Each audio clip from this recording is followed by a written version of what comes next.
We're going to be looking at Deuteronomy. We're going to be looking at how we are blessed to be a blessing. I hope you were paying attention to what Alexia was saying. Do your parents tell you to say please and thank you when you go to a new place? Yeah. Does that ever stop? I'm 46 now. No.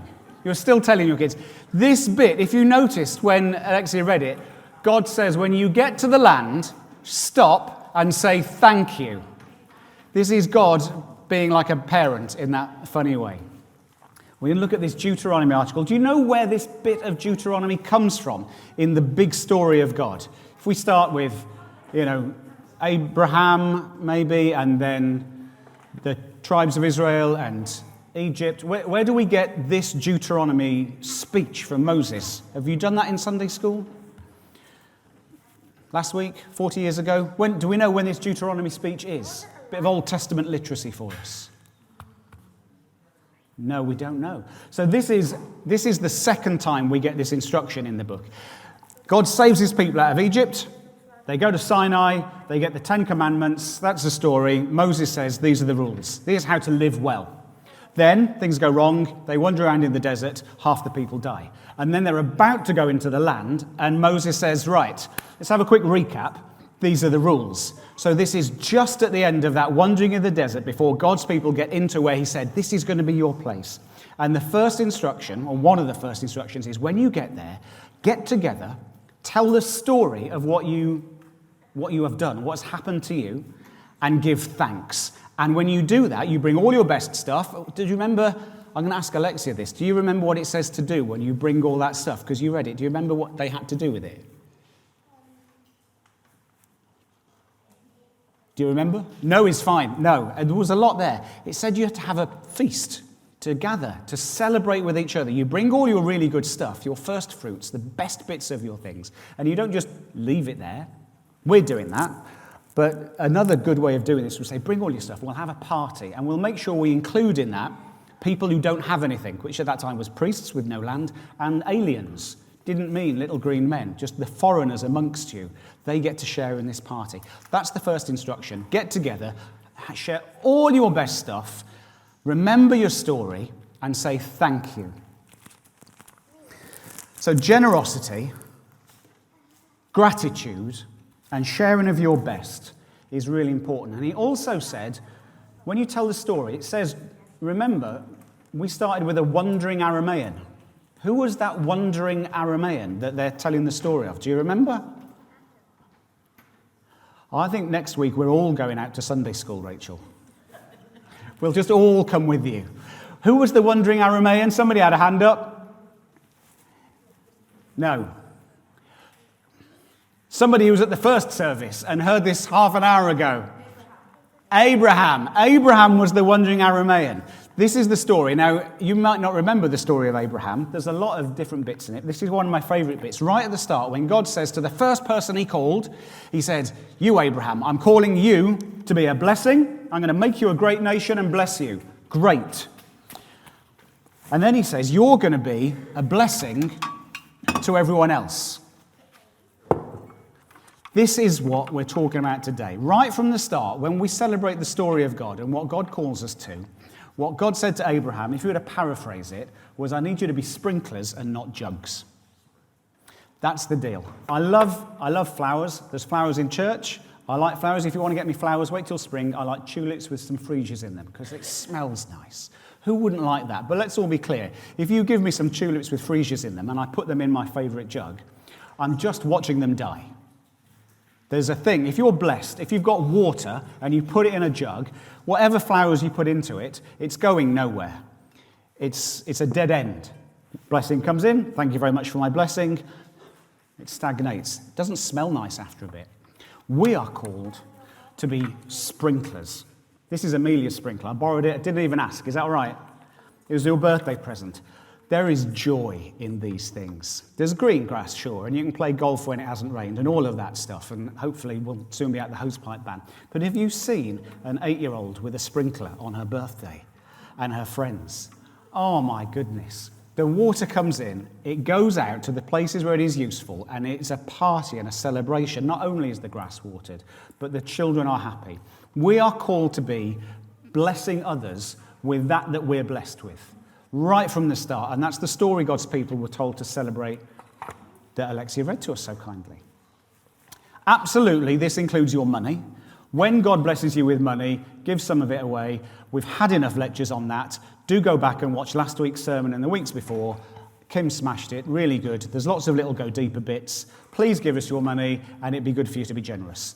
Enough, all right? Because I think there's more to being a blessing in the world than your money. I sit with people every week who maybe don't have very long left to live. And when you say to somebody, how good was your life? Were you a good person? They don't say, I had a really good tax-efficient giving system. The people you know who feel they've done blessing with their life, who have been good, I'm getting to the end of the talky bit, Fraser, don't worry. The things that they celebrate were not the money that they gave away, I don't think. Does that make sense? I think the things that we have that are blessings to others, the bits that we sprinkle out into the world, are our passions, are our time and our talent, our knowledge and our skills and abilities. They are our experiences and our tenderness. It's our hands on shoulders and tissues offered and mistakes learned from and family recipes and smiles raised with silly jokes and tickling and things like that. They're adventures or meals shared or lifts given or favours done or dogs walked or children babysat or quizzes won or doors opened and references given and time spent listening or art made that inspires or challenges or delights or justice stood for or letters written to MPs, good fights fought, lessons taught, people healed and saved and comforted and prayed for and prayed with and read to and spoken to and telephoned or written to or simply held and seen and been with. I guarantee you are a blessing to the people around you, that you can be a blessing to the people around you, and people around you have blessed you this day and this week. It's why we start our service with this practice of gratitude. It is so good to be a blessing, to be a sprinkler. I was asking Julie, we were saying the flower team put the flowers on the walls and they enjoyed doing it. It is so good for us. So you are called, we are called to be a sprinkler and not a vase. I tell you, and when we do that and we give thanks for it and we say, oh, these people blessed me, if you have a regular practice of gratitude, the science will tell you, and it's written on my little go deeper thing, listen to the podcast. Not only do you feel better, not only are people happy because you did that, turns out gratitude will even lower your cholesterol. I don't know how that works. It's that good for you. So we are going to celebrate today. It's not a lecture. It's not go and bless people more, volunteer for this, sign up for that. I just want us to celebrate and remind ourselves of all the ways we are amazing. I want you to think of all the things you've got that are gifts and blessings other than your money. And we're going to celebrate them with each other. And I've put them in 3 categories. We're already off to a flying start. We've been thinking this morning about the way we are blessed with our heart, our hands, and our head. Everyone has some of these blessings. Your gifts of your head are stuff that you do up here in your mind, your knowledge or skills or things you could teach, stuff that you know about, local history or theology or anything like that. Or stuff that you engage with your mind that requires you to think, like signing up to be a magistrate or a school governor on PCC, or to do a theology course, or to lead a small group, or to write a good question for the Ask Me Anything. That sort of things. Head gifts. Hands gifts are your practical stuff. What can you do? Can you cook bacon sandwiches for 4 hours on Easter morning? That's a hand gift, right? Can you put flowers on the walls? Can you knit? Can you drive? Can you run a computer? There's a lot of things that we can do with our hands that are a blessing to those around us. And we have heart gifts, gifts of our passions that we just care about and stuff pours out of us and we want to help, which is helping protect the environment. It's working for a better community. It's working on behalf of children. It's music, perhaps. It's visiting. It's campaigning or writing to MPs or volunteering at a food bank or a charity. And there's overlap. If kids are your passion and you know how to read, which is a skill, then go and read at school. Like these things overlap. As we start to think about them, I don't care which of these categories our things go in. They're just there as prompts. What are your gifts? In your head, things you can think, things you can do with your hands, or things you care about.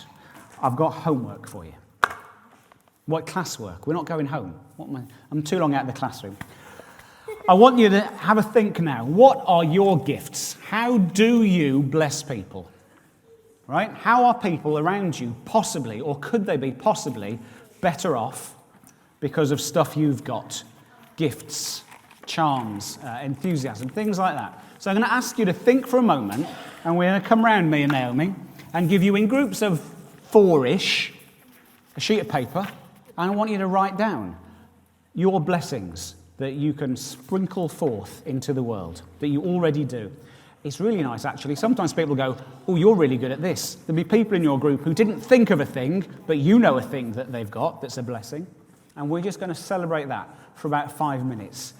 Be with about 3 or 4 people that you can talk to, think with, and what are your head, heart, and hand gifts? In about 5 minutes, we're going to stick them on what used to be the body of Christ up here. And we're going to celebrate that. Okay? 5 minutes. Gather, think, write.